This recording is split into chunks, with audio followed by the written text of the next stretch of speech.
Food hygiene and infection prevention and control. Aims.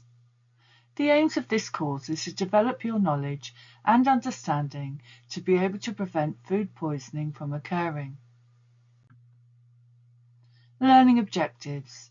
To explain how good food hygiene contributes to food safety, to demonstrate an understanding of how microorganisms cause illness through contamination, to recognise the importance of personal hygiene and good hygiene practices, to show knowledge of current legal obligations and the consequences of non-compliance, and explain what hazards are and how they're controlled and monitored. Why are the elderly people at higher risk of food poisoning?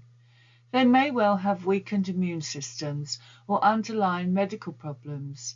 They could be receiving medication such as antibiotics and have a reduction in stomach acids or the possibility of being undernourished.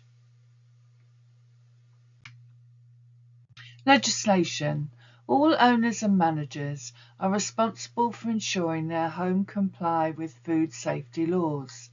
The Food Safety Act 1990, the Food Standards Act 1999, the Food Information Regulations 2014, the Food Law Code of Practice, and statutory legislation for Scotland, England, Wales and Northern Ireland. Food Safety Act. Under the Food Safety Act 1990, you must not sell or keep for sale food that is unfit for people to eat. You must not cause food to be dangerous to health, and you must not sell food that is not what the client is entitled to expect in terms of content or quality. You must not describe or present food in a way that is false or misleading. And the definition of unfit food. The word unfit describes food that is not of a high enough standard for people to eat, such as it's putrid, rotten or toxic, poisonous. Unfit for human consumption. Foods often seen with meats. Food which might become unfit, for example, if you keep it past its use-by date or do not prepare it correctly.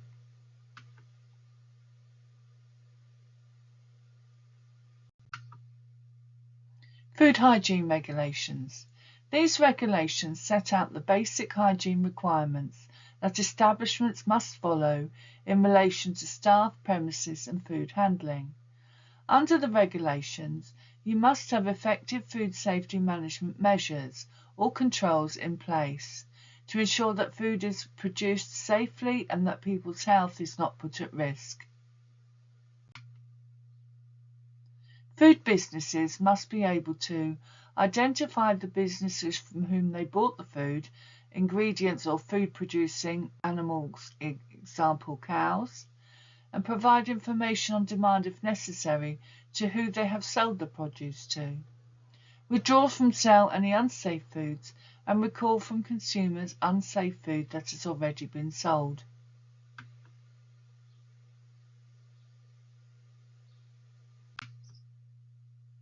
The Food Information Regulations 2014 state that there are 14 food allergens which must be clearly labelled in all foods and all food premises.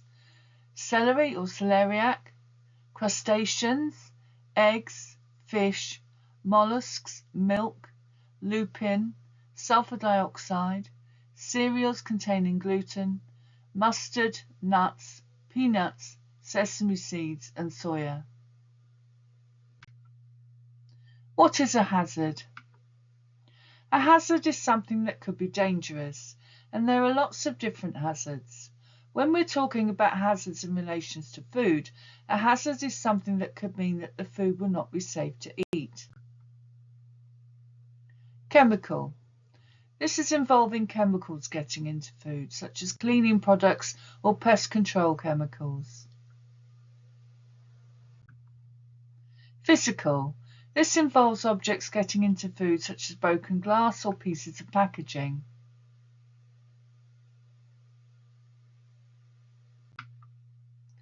Allergenic. This involves ingredients which cause an allergic reaction such as peanuts.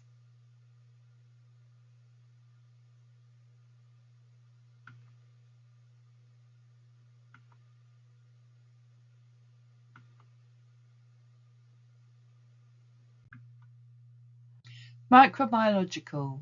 This is involving harmful bacteria, such as when certain foods are kept out of the fridge for too long and bacteria grow in them.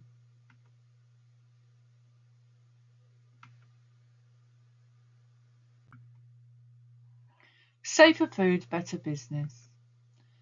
You must have procedures in place to manage the food safety hazards in your business. The Food Safety Agency's information helping small kitchens stay safe. By maintaining documentation and updating this on a daily basis, the local authority can ensure best practice is being adhered to. Control measures. Check fridges and refrigeration display units regularly to ensure that they're working correctly and keeping food at the correct temperature. Ensure that you report any faults as soon as possible and take prompt action to correct the problem. Chilled food must be kept at or below 5 degrees centigrade, and hot food must be kept above 63 degrees centigrade. It is an offence to allow food to be kept at temperatures that would cause a risk to health.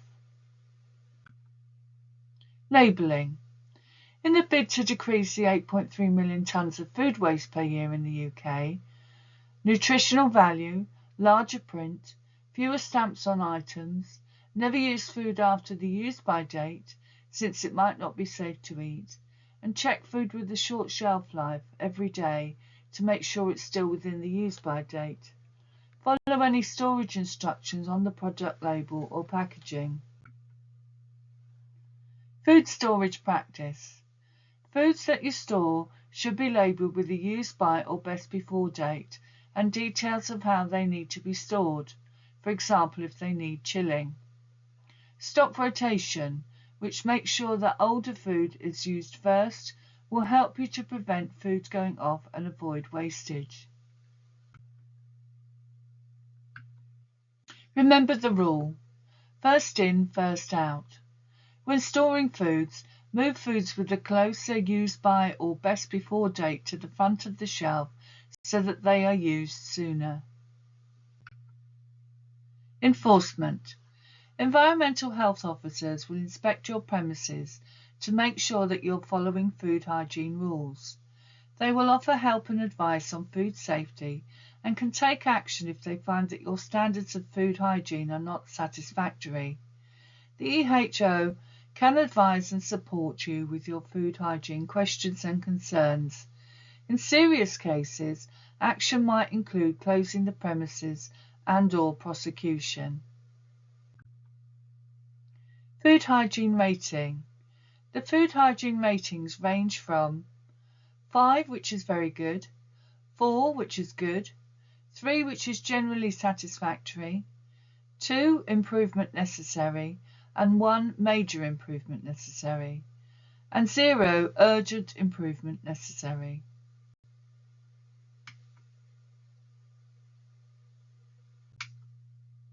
Food bugs.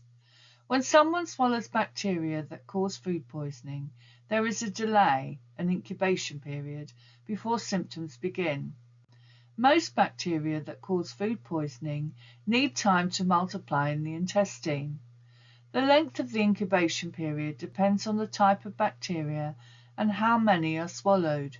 It could be hours or days. What happens in the body? Bacteria stick to the lining of the intestine and destroy cells, either by sheer weight of numbers or by the toxins that they produce. Bacteria growing on food can produce toxins, making people ill very quickly. Symptoms will generally be in the digestive system, such as nausea, vomiting, abdominal cramps, and diarrhea. In some cases, food poisoning can cause very serious illness or even death. Bacteria multiplication. Bacteria divide every 10 to 20 minutes in the right conditions. Warmth, food, moisture, time.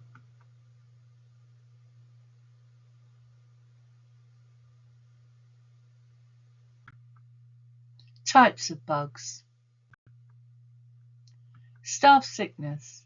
Staff with symptoms of food poisoning, such as diarrhea, vomiting or stomach pains, must not handle food because they could easily contaminate it and make others ill. They should report to a manager and leave the establishment immediately. Staff should also report any other type of illness, such as skin conditions, to a manager.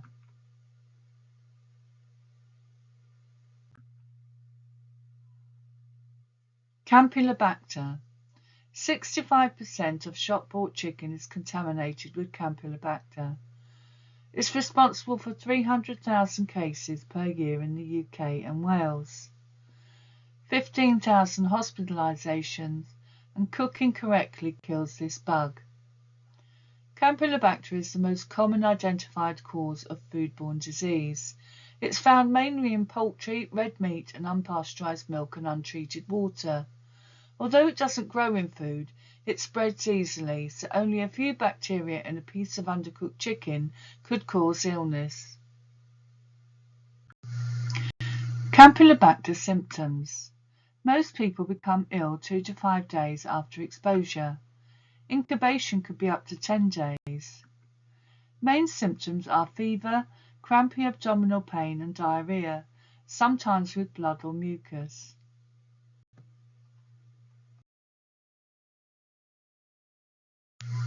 Listeria bacterium. Listeria is a rare but potentially life-threatening disease. Healthy adults are likely to experience only mild infection. Pregnant women, the elderly, and people with weakened immune systems are more susceptible to listeria. Most dangerous in pregnancy, as although the illness is unlikely to be serious for the mother, it can cause miscarriage, premature delivery, or severe illness in a newborn child. Symptoms of listeria. Flu-like symptoms, gastroenteritis. Listeria infection can occasionally lead to severe blood poisoning, septicemia, high temperature, muscle pain, or even meningitis. Salmonella. 85% of UK egg-laying flock are now vaccinated against salmonella. The lion mark means eggs are date-marked and free from bugs, leading to a falling trend in salmonella. However, do not eat raw eggs after the best before date. Salmonella symptoms.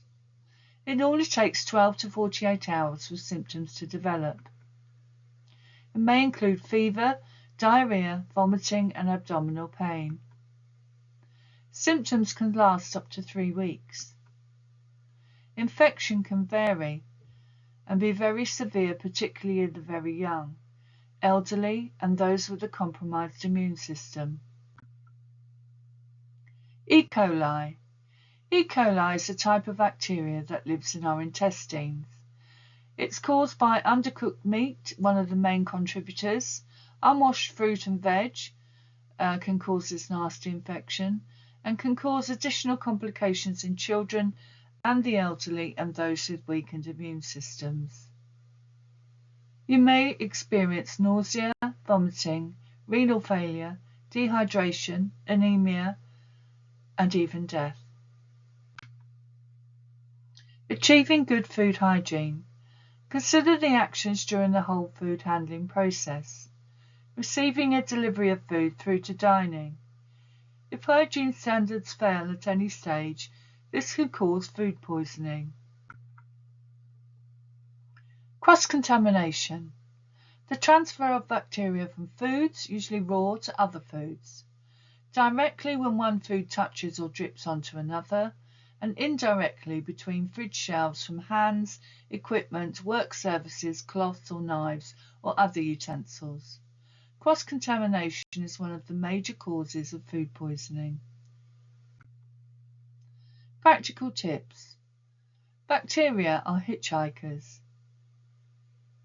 Use a colour coding system for utensils and chopping boards to distinguish those used for raw food from those used for ready-to-eat food.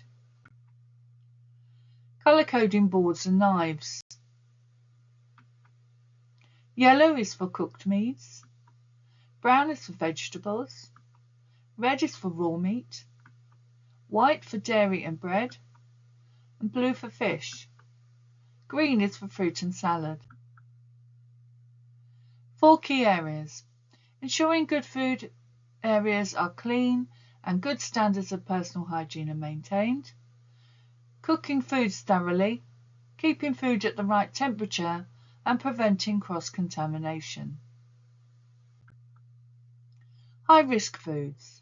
Cooked meat and poultry, cooked meat products such as stew, meat or fish pâtés and spreads, milk and eggs uncooked, shellfish and seafood, cooked rice, and delicatessen products such as soft cheese. These tend to be the ones that are raw or uncooked, or cooked earlier and can be eaten cold or rehydrated and reheated. The danger zone. Left standing in a room, left in sunlight, heated slowly, cooked slowly, or care needs to be taken when hot and cold foods are combined. It is not possible to avoid it completely, but we need to reduce the time that food is at its temperature by ensuring that it is not left standing in a room. Consider the types of storage to include dry goods, such as short-term and long-term, fridge and freezer, as well as for chemicals. Food should be stored immediately after delivery, starting with high-risk items. Frozen goods should be stored between 18 and 22 degrees centigrade. Refrigerated goods should be stored between 0 degrees and 5 degrees, up to 8 degrees centigrade. Good temperature control is essential to keep all foodstuffs safe to consume.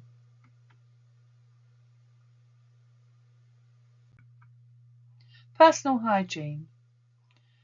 Food can become contaminated very easily when it is handled. Maintain good standards of personal hygiene at all times to ensure that food does not get contaminated with harmful germs, dirt, or foreign bodies. You should wash and dry your hands regularly when handling food, and in particular before starting work, before handling any food, after touching any food raw or cooked, after going to the toilet, after a break, and after emptying refuse bins. Wash hands effectively. To wash hands thoroughly, use warm water and a liquid soap. Work up a good lather and make sure you wash your wrists, hands, fingers, thumbs, fingernails, and in between the fingers. Rinse the soap off your hands and dry them thoroughly using disposable towels.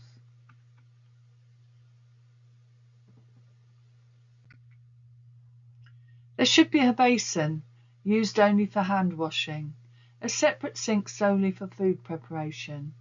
Wash basins must have hot and cold running water, and you should provide soap and suitable equipment for drying hands. Disposable towels or hot air dryers are recommended. Following these procedures, ensure the risk of germs and cross-contamination will be kept to a minimum. Staff working in food areas should wear clean clothes and an apron for protective garment, not touch their face or hair, cover cuts or sores with clean waterproof dressings, wash hands after blowing their nose, not cough or sneeze over food, not smoke or not wear jewellery or false nails which might fall into the food. Ingredients. Choose reputable food suppliers so you know that you're buying products that have been stored, processed or treated safely. When food is delivered, check that it is what you've ordered, its chilled and frozen food is at the correct temperature, and the packaging is undamaged and intact, and if you have any concerns about the safety of the delivery, do not accept it. Practical tips. Observe food deliveries closely. Is inside the delivery van clean and well ordered? Are raw and cooked foods kept apart? Are food kept at the right temperature? And if you have any concerns, tell your manager or your supplier and contact your local environmental health department. Remember, it's very important to wash fresh fruit, vegetables and salad vegetables, such as lettuce, if they're being served raw. Cooking. Proper cooking kills food poisoning bacteria such as Salmonella, Campylobacter, E. coli, and Listeria. It is important to cook food thoroughly, especially meat. When cooking any meat or poultry, the centre of the joint should reach at least 70 degrees centigrade for 2 minutes. Minimum cooking times for meat. The centre of the meat should reach one of the following temperatures for at least the time given: 60 degrees for 45 minutes, 65 degrees for 10 minutes, 70 degrees for 2 minutes, 75 degrees for 30 seconds, or 80 degrees for 6 seconds. Using a temperature probe. Probes should be kept clean and disinfected. Use probe wipes where possible. Ideally, use different probes for checking the temperature of ready-to-eat foods and foods being cooked from raw. Clean and disinfect probe between use and ensure that probes are set and working correctly. Ensure you know how to use them properly. Main risks are inadequate temperature control or cross-contamination. Transporting food. When you're transporting food, you must prevent it from becoming contaminated. It is especially important to make sure that food is transported in packaging or containers that protect it from contamination, such as with lids, and chilled foods are kept at the right temperature. Raw foods and ready-to-eat foods are kept apart, and separate food and non-food items. The kitchen. Workplace must be kept clean and be well maintained to help ensure good hygiene. It is important to keep out pests such as flies and rats, and to make sure that doors and external windows do this, for example by fitting screens. Cleaning. A cleaning schedule is a great way to ensure that all areas are cleaned on a regular basis. Use colour-coded, coordinated cleaning equipment, wear PPE and clean as you go. Thank you for listening. Here are my contact details. Please do subscribe to my channel.